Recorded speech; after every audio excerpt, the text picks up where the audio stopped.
Oh, yan na, tumatakbo. Salita na! Salita na. Oh. Ako po ay isang kusinero dito sa MDT Mara. Habang ginaganap pa ang isang rally sa Luneta at sa EDSA, kami po ay patuloy na nanonood sa magkabilang panig.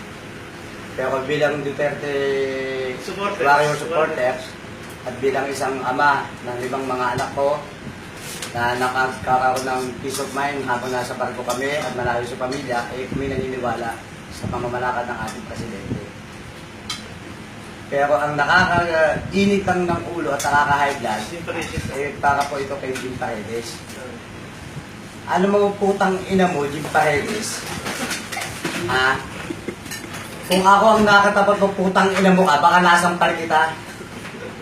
Ha? Sayang, nung bata kami, inudil pa namin kayo ng mga kasamaan mo sa Apo Hiking. Pero hindi ko alam, utak, gago ka pala. Ha? Utak labok kang hayop ka. May karapatan kahit paglaban kung anong kagustuhan mo.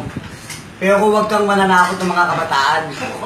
Dahil ako, bilang ama, na naniniwala at sumusuporta sa ating presidente, may karapatan kami para gawin kung anong gusto namin gawin para sa pagsuporta sa ating presidente.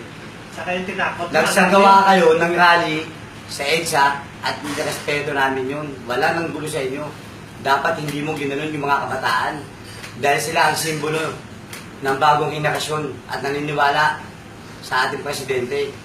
Putang ina mo, siguro, wala ubus na yung perang kinita mo nung kayo kasigatan nyo ngayon laos ka na, napukuha ka sa bayaran. May hiya ka naman, may mga anak ka din. Kung marunong kang mahiya sa mga anak mo o sa mga kaibigan mo, pati mga kasama mo sa industriya na nagsasalita na against sa'yo, baka pwede may hiya ka, manahimik ka na. Kasi nakaka-high blood, nakakapang-init ng ulo.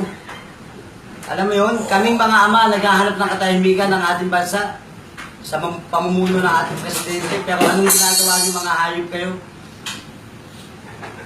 Sana, isa lang ang hiling ko sa'yo. Bilang kababayan, pakipakasayang Pilipino, piliin natin ang tamang pamamalakad na maayos at pumili tayo ng tamang tao. Ito na ang tamang pagkakataon. Ito na ang tamang oras para sa ating bansa pagbabago. Sana sa isang araw malaman namin, Duterte Warriors ka na, mabuhay ang ating presidente. God bless us all. Salamat po. Yes talaga. Boss mo ka